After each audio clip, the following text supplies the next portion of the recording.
በመከራሽ ጊዜ ከጎንሽ የነበረውን ሰው። ሰላም እንደምን አላችሁ? እንደምን ቆያችሁ? ይህ የኢትዮ ቲዩተር ዩቲዩብ ቻናል ነው ማለት ነው። በዚህ ቻናል የተለያዩ መሰረታዊ የአማርኛና እንዲሁም ደግሞ የእንግሊዝኛ ትምህርቶችን የሚታገኙበት ቻናል ነው። ከዚህ በተጨማሪ ደግሞ ለህይወታችን በጣም መሰረት የሆኑና አሪፍ እውቀት የሚሰጡ ሀሳቦችና የህይወት እውነታዎችን የምናነሳበት የዩቲዩብ ቻናል ነው ማለት ነው።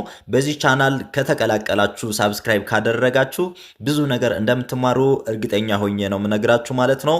ዛሬም ደግሞ እንደተለመደው ወደ 9 የሚሆኑ በጣም አስተማሪና አሪፍ የሆኑ ሐሳቦችን እያነበበን እንመለከታለን ማለት ነው።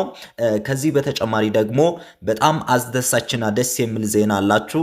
አማርኛ፣ እንግሊዘኛ በተለያየ አጋጣሚ የትምህርት እድል ያላገኛችሁት እንዲሁም ደግሞ ተምራችሁም ቢሆን ፐርፌክት ሆናችሁ መጽሐፍ ማንበብ የምትፈልጉ ተማሪዎች ለእናንተ ነው ማለት ነው። ስለዚህ እናንተ መማር ከፈለጋችሁ እኛ በአጭር ጊዜ ውስጥ በአጭር ወራቶች ውስጥ እናንተን አስተምረን ብቁ እናደርጋችኋለን። ስለዚህ ምንድነው ማድረግ ያለባችሁ? በታች ያስቀምጥላችሁ ስልክ ቁጥር አለ። እሱን ስልክ ቁጥር ተጠቅማችሁ በኢሞ፣ በዋትስአፕ፣ በቴሌግራም እየደወላችሁ መመዝገብ መጀመር ትችላላችሁ ማለት ነው። ብዙ ተማሪዎች እኛ ጋር እየተማሩ ይገኛሉ። ከነሱ ጋር ተቀላቅላችሁ ከነሱ ኤክስፒሪየንስ ልምድ እያገኛችሁ መማር ትችላላችሁ። ሁለተኛው አማራጭ ደግሞ ለብቻችሁም ሰዓት አመቻችታችሁ የምትማሩበትን እድል አመቻችተንላችኋል ማለት ነው። ስለዚህ ይህን እድል መጠቀም ከፈለጋችሁ እየደወላችሁ መመዝገብ መጀመር ትችላላችሁ ማለት ነው። አሁን ቀጥታ ወደ ቪዲዮ እንሄዳለን። እንግዲህ ውድ የኢትዮ ቲዩተር ቤተሰቦች እዚህ ጋር እንደምትመለከቱት እዚህ ጋር በጣም አሪፍና አስተማሪ የሆኑ ሐሳቦች አሉ።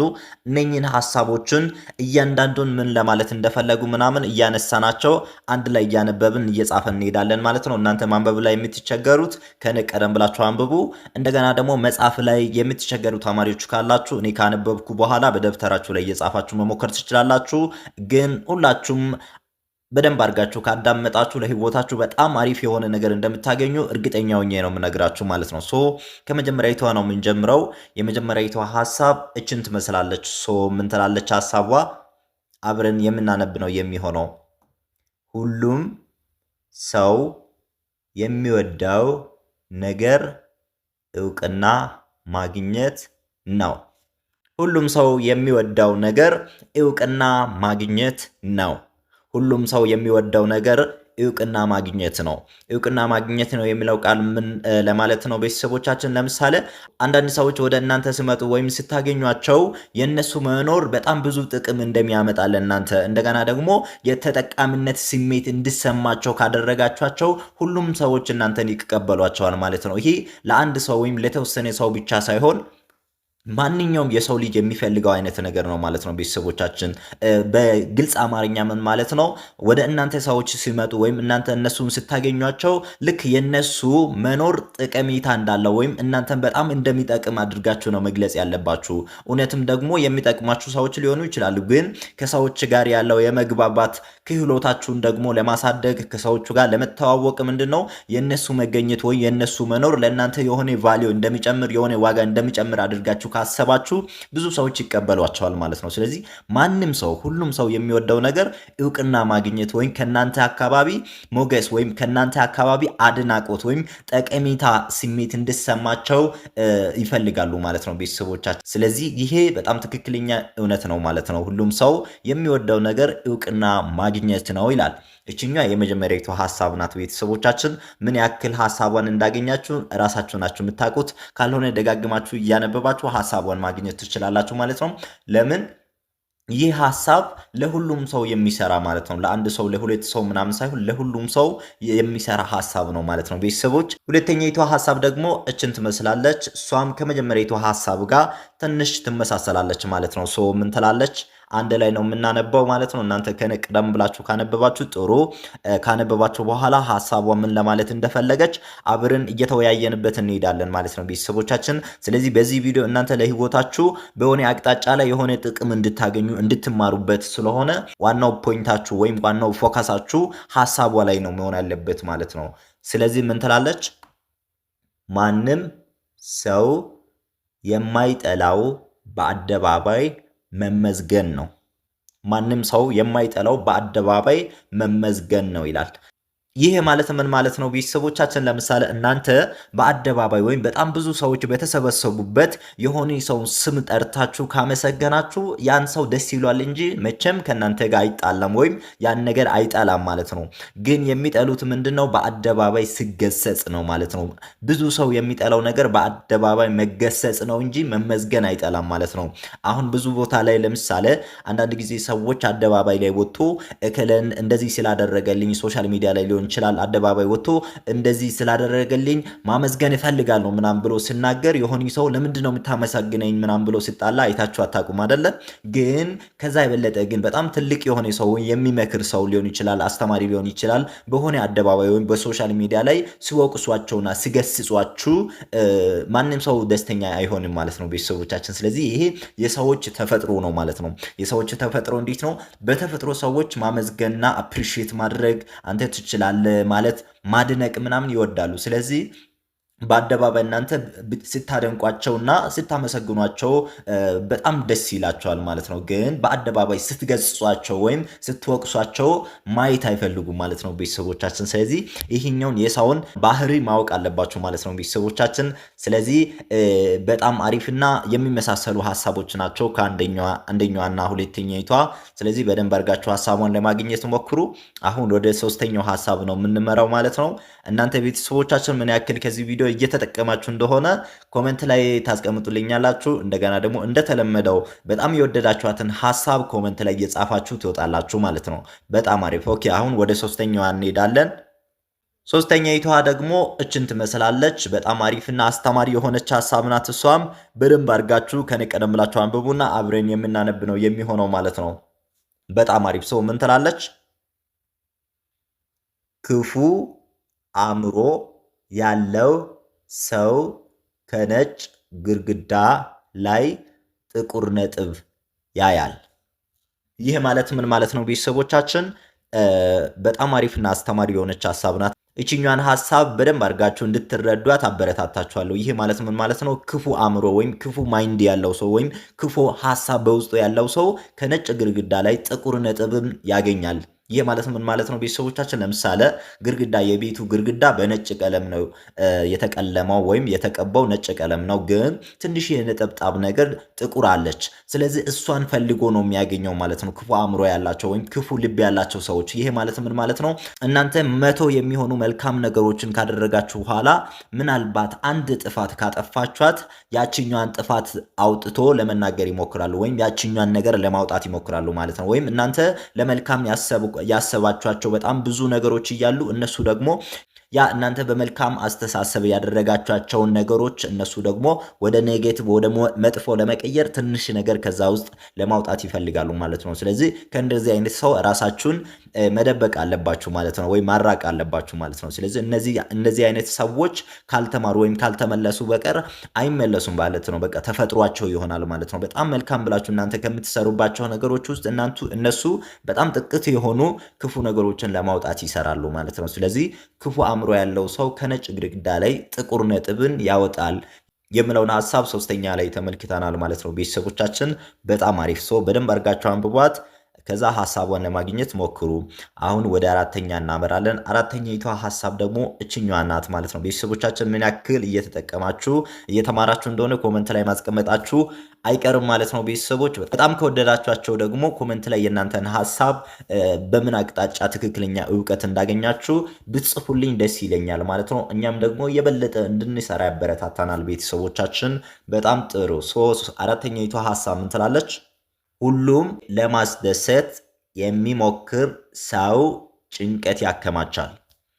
ሁሉም ለማስደሰት የሚሞክር ሰው ጭንቀት ያከማቻል። አያችሁ፣ ይህ ማለት ምን ማለት ነው ቤተሰቦቻችን? አንዳንድ ጊዜ ሰዎች ብዙ ሰዎችን ለማስደሰት ብሎ ይሞክራሉ ማለት ነው። ብዙ ሰዎችን ለማስደሰት ብሎ የሚሞክሩ ሰዎች ብዙ ጭንቀት ያከማቻሉ። እንዴት ነው የሚሆነው ካላችሁ ብዙ ሰዎች ወይም ሁሉም ሰው በአንዴ ማስደሰት አትችሉ ማለት ነው። ሊሆኑ ሰው የሆነ ነገር አድርጋችሁ ለማስደሰት ስትሞክሩ ሌላው ይቀየማል ማለት ነው። ስለዚህ አዘሴም ታይም ሁሉም ሰው እናንተ ያጠገባችሁ ያለው ሰው ሊሆን ይችላል፣ የሚታገኟቸው ሰዎችን ሊሆን ይችላል፣ በስራ አጋጣሚ የሚታገኟቸው፣ በቤተሰብ የሚታውቋቸው፣ በጓደኝነት የሚታውቋቸው ሰዎችን ሁሉ ለማስደሰት ብላችሁ ስትሰሩ በራሳችሁ ላይ ጭንቀት እየከመራችሁ ነው የምትሄዱት ማለት ነው። ለምን ሁሉም ሰው ማስደሰት ስለማይቻልም ነው ማለት ነው። ቤተሰቦቻችን አሁን ብዙ ጊዜ ሶሻል ሚዲያ ላይ ምናምን እናንተ እንደምትመለከቱት አንዳንድ ጊዜ ሰዎችን ለማስደሰት ሰዎች ጋር አሪፍ ነገር ሰርቶ ለማሳየት ብሎ ይሞክራሉ። ግን ሰዎች ከዛ ውስጥ አውጥቶ ልክ ሶስተኛ ላይ እንዳየነው አይነት ሰዎች ክፉ ነገር ያወጣሉ ማለት ነው። ስለዚህ በክፉ ነገር ይከሷቸዋል፣ ይወቅሷቸዋል ምናምን ነገር። ስለዚህ በራሱ ላይ ጭንቀት እያበዛ ነው የሚመጣው ማለት ነው። ስለዚህ ዋናው ማወቅ ያለብን ነገር ምንድነው? ሁሉም ሰው ማስደሰት እንደማይቻል ማወቅ አለብን ማለት ነው። ቤተሰቦች በጣም አሪፍ። ሁሉም ሰው ለማስደሰት የሚሞክር ሰው ጭንቀት ያከማቻል የሚለውን ሐሳብ አራተኛ ላይ ተመልክተናል ማለት ነው። ቤተሰቦቼ በጣም አሪፍ። ኦኬ አምስተኛይቷ ሐሳብ ደግሞ እችን ትመስላለች። እሷን አሁን እናነባታለን። ምን ትላለች?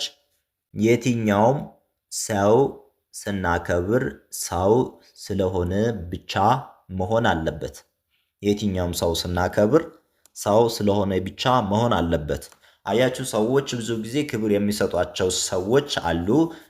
ወይም የሆነ ጥቅም ፈልጎ ምናምን ነው ብዙ የሚያከብሯቸው አብዛኛው ሰው። እንደገና ደግሞ በአለባበሱ፣ በአካሄዱ፣ በማንነቱ ምናምን ለማክበር ይሞክራሉ ማለት ነው ሰዎች። ግን እንደዛ መሆን የለበትም። ትክክለኛና ጤናማ አስተሳሰብ ከሆነ እንዴት ነው ሰዎችን ሰው ስለሆኑ ብቻ ልናከብራቸው ወይም ቦታ ልንሰጣቸው ይገባል ማለት ነው። አያችሁ።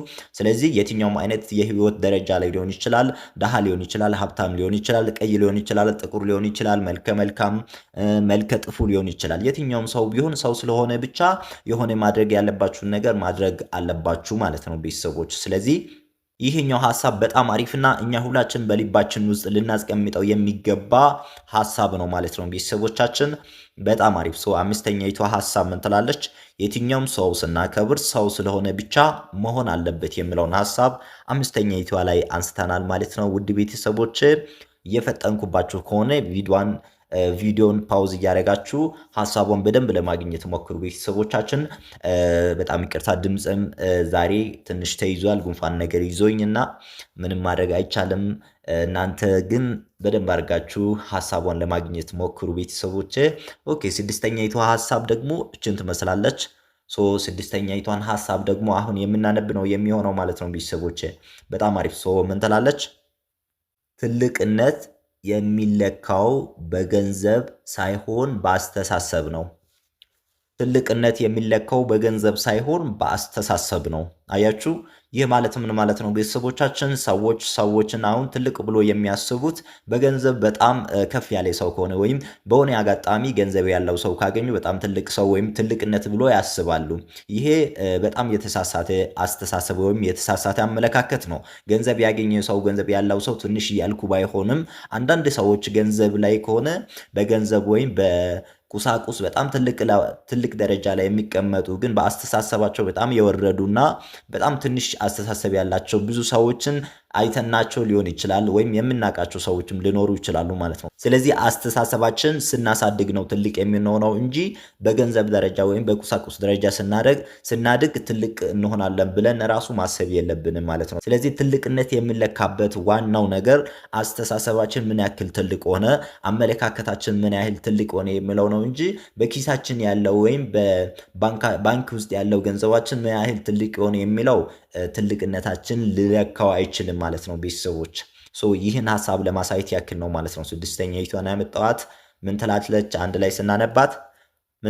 አንድ ላይ ስናነባት ትልቅነት የሚለካው በገንዘብ ሳይሆን በአስተሳሰብ ነው የሚለውን ሐሳብ ነው ስድስተኛ ላይ የተመለከትነው ውድ ቤተሰቦች። በጣም ጥሩ። በጣም አስተማሪና አሪፍ የሆኑ ሐሳቦች ናቸው የማነሳቸው ሐሳቦች። እነኚህን ሐሳቦችን በተደጋጋሚ ካዳመጣችኋቸውና እንደ ቁም ነገር አድርጋችሁ ትክክለኛ እንደ ዕውቀት አድርጋችሁ ከወሰዳችኋቸው በህይወታችሁ በጣም ብዙ ነገር እንደምትጠቀሙና በብዙ ሐሳቦች በብዙ አስተሳሰቦች ራሳችሁን በብዙ አመለካከቶች እንደምታሳድጉ እርግጠኛ ነኝ ማለት ነው። ቤተሰቦቻችን በጣም አሪፍ እና አስተማሪ የሆኑ ሀሳቦች ስለሆኑ እንደ ቀላል ነገር ሳትወስዱ በደንብ አድርጋችሁ ማንበብና እውቀት ለማግኘት መሞከር ይጠበቅባቸዋል ማለት ነው። ውድ ቤተሰቦቼ ስድስተኛይቱ ሀሳብ ትልቅነት የሚለካው በገንዘብ ሳይሆን በአስተሳሰብ ነው የሚለውን አይተናል። አሁን ደግሞ ወደ ሰባተኛው እናመራለን። ሰባተኛይቱ ሀሳብ ደግሞ እቺ ናት። ሰባተኛይቱ ሀሳብ ደግሞ ምን ትላለች ቤተሰቦች? ሰዎችን በእነሱ ቦታ ሆነ እንደ መረዳት ያለ ነገር የለም። ሰዎችን በእነሱ ቦታ ሆነ እንደ መረዳት ያለ ነገር የለም ይላል። ይህን ሀሳብ ቤተሰቦቻችን እናንተ ስታነቡ በቀላሉ እንዴት እንደተረዳችሁት አላቅም፣ ግን በጣም ትክክልና አሪፍ የሆነች ሀሳብ ናት ማለት ነው ቤተሰቦች። ይህ ማለት ምን ማለት ነው? ለምሳሌ ዋና የሚዋኝ ሰው ውጭ ላይ የቆሚ ሰው ልረዳው አይችልም ማለት ነው። ለምሳሌ ዋና ምን ያህል ከባድ እንደሆነ ዋና ገብቶ የማያውቅ ሰው ውሃ ውስጥ ገብቶ የማያውቅ ሰው ምን ያህል ዋና እንደሚከብድ ምንም የሚያውቀው ነገር የለም ማለት ነው ቤተሰቦቻችን። ስለዚህ ውጭ ላይ ያለው ሰው ያን ሰውየው ሲያስብ በቃ ውሃ ውስጥ ከገባ ምን ያህል እንደሆነ ልክ እሱ ቦታ ሆኖ እንደሚያስብ አድርጎ እንደማሰብ ማለት ነው ቤተሰቦቻችን። እዛ ውጭ ሆናችሁ ምንም ለነገሩ ኢንፎርሜሽን ሳይኖራችሁ እውቀት ሳይኖራችሁ የምትሰጡት ሀሳብ ይሁን የምትሰጡት አቅጣጫ የሆነ ለውጥ ላያመጣ ይችላል ማለት ነው። ስለዚህ ማንኛውም ሰው በእነሱ ቦታ ሆናችሁ ለመረዳት መሞከር አለባችሁ ማለት ነው ቤተሰቦች። በጣም አሪፍ ሰዎችን በእነሱ ቦታ ሆነ እንደ መረዳት ያለ ነገር የለም የሚለውን ሰባተኛውን ሀሳብ ያመጣሁት ለዚህ ነው ማለት ነው ቤተሰቦች። በጣም አሪፍ። ኦኬ አሁኑ ደግሞ ወደ ስምንተኛይቱ ሀሳብ እናመራለን። ስምንተኛይቱ ሀሳብ እችን ትመስላለች። ምን ትላለች ሀሳቧ? በመከራሽ ጊዜ ከጎንሽ የነበረውን ሰው በፍጹም አትርሺ። በመከራሽ ጊዜ ከጎንሽ የነበረውን ሰው በፍጹም አትርሺ። በመከራሽ ጊዜ ከጎንሽ የነበረውን ሰው በፍጹም አትርሺ፣ ወይም በመከራ ጊዜ ከጎን የነበረውን ሰው በፍጹም አትርሳ የሚለውን ሀሳብ ነው ማለት ነው ቤተሰቦቻችን። ይህ ማለት ምን ማለት ነው ቤተሰቦች? ያው ብዙ ሰዎች እንደምታውቁት በመከራ ጊዜ አጠገባችን የሚሆኑ አይደሉም ማለት ነው ወዳጆቻችን። አብዛኞቻችን የምናውቃቸው ወዳጆቻችን የሆነ ነገር ሸርተት ሲያደርገን ከጎናችን የሚሸሹ ሰዎች ናቸው አብዛኞቹ። ሁሉም አላልኩም፣ ግን አብዛኞቹ እንደዛ አይነት ሰዎች ናቸው። እና ከነሱ ውስጥ ግን እናንተ የሆነ ቦታ ለሸርተት ባላችሁበት ቦታ ወይም በመከራችሁ ጊዜ ከጎናችሁ ሆኖ እናንተን ያገዛችሁን ሰው መቼም ቢሆን መርሳት የለባችሁ ማለት ነው። ሁላችንም ቢሆን መርሳት የለብንም ማለት ነው። እንደዚህ አይነት ሰው በጣም ትክክለኛ ፍቅር፣ ትክክለኛ ወዳጅነት ያለው ሰው እንደሆነ ያሳያል ማለት ነው። ስለዚህ በመከራሽ ጊዜ ወይም በመከራ ጊዜ ከጎንህ ወይም ከጎንሽ የነበሩ ሰዎችን በፍጹም መርሳት የለብህም ወይም መርሳት የለብሽም የሚለው ሀሳብ ነው ስምንተኛ ላይ ያነሳውላችሁ ቤተሰቦች። በጣም አሪፍ፣ በጣም አስተማሪ የሆነች ሀሳብ ናት። በጣም ነው የወደድኳት። እናንተ ከወደዳችኋት ኮመንት ላይ እየጻፋችሁ ትወጣላችሁ ማለት ነው ቤተሰቦቻችን። ከዚህ በተጨማሪ ቅድምም እንዳልኳችሁ መማር የምትፈልጉ ተማሪዎች እየደወላችሁ መማር ትችላላችሁ ማለት ነው። አማርኛና እንግሊዝኛ በተለያየ አጋጣሚ የትምህርት እድል ያላገኛችሁት እንደገና ደግሞ ተምራችሁም ቢሆን ፐርፌክት ሆናችሁ መናገር፣ ማውራት፣ መጻፍ የምትፈልጉ ተማሪዎች እየደወላችሁ መማር ትችላላችሁ ማለት ነው። ስልክ ቁጥር በመጀመሪያ አካባቢ አስቀምጠንላችኋል። በቴሌግራም፣ በኢሞ፣ በዋትሳፕ እየደወላችሁ መመዝገብ ትችላላችሁ ማለት ነው። አሁን ወደ መጨረሻው አካባቢ ደርሰናል። የመጨረሻኛይቷን ሀሳብ ተመልክተን እናጠቃልላለን። ምን ትላለች የመጨረሻኛይቷ ሀሳብ? ዛሬ የነገውን ህይወት የምትወሰንበት ብቸኛ ሰዓት ነው ይላል። ይህኛው ሀሳብ ደግሞ ቤተሰቦቻችን በጣም አስተማሪ የሆነ ሀሳብ ነው። አብዛኞቻችን የምንዘነጋበት ቦታዎች አሉና እነሱን ለማስታወስ ያክል ነው ማለት ነው። ስለዚህ ዛሬ ብቻ ነው ያለ ብቸኛው አማራጭ የነገን ህይወትን የምትቀይርበት ማለት ነው። ስለዚህ ዛሬ መስራት ካለብህ፣ መጨከን ካለብህ፣ አለመተኛት ካለብህ፣ የትኛውም ነገር ማድረግ ካለብህ የምታደርግበት ብቸኛው እድል ዛሬ ነው ማለት ነው። ስለዚህ የነገውን እኛ እናቆም፣ ግን የነገውን ለመወሰን ደግሞ መስራት አለብን ማለት ነው። ነገ ምን እንደሚፈጠር አናውቅም ብለን ቁጭ ማለት ትክክል ስላልሆነ ዛሬ ላይ ቆሜን የነገን ህይወት ለማስተካከል በደንብ አድርገን መስራት ይጠበቅብናል ማለት ነው። ቤተሰቦች በጣም አሪፍ። ስለዚህ ይሄ ቪዲዮ በጣም አስተማሪና አሪፍ ቪዲዮ ነው ማለት ነው። ስለዚህ ቪዲዮን እንዳያችሁ ላይክ እንዳደረጋችሁ እርግጠኛ ሁኑ ቤተሰቦቻችን። ላይክ ማድረግ አንዴ ብቻ ቪዲዮን ስትከፍቱ እንደምትነኩት መንካት ብቻ ነው የላይክ ምልክቷን። ስለዚህ ለእኛ ግን በጣም ብዙ ጥቅም አለው ማለት ነው። ቪዲዮአችን ወደ ላይ እየወጣ እንዲታይ ብዙ ሰዎች ጋር እንዲደርስ እነሱ ደግሞ እንዲመለከቱ ያደርጋል ማለት ነው። ቤተሰቦቼ በዚህ ስለምታበረታቱን ስለምትደግፉን ከጎናችን ስለሆናችሁ ከልብ እናመሰግናለን። በሌላ ቀን እንዲሁ በአስተማሪ ቪዲዮ ይዘን እንመለሳለን። እስከዛው ሰናይ ጊዜ። አመሰግናለሁ።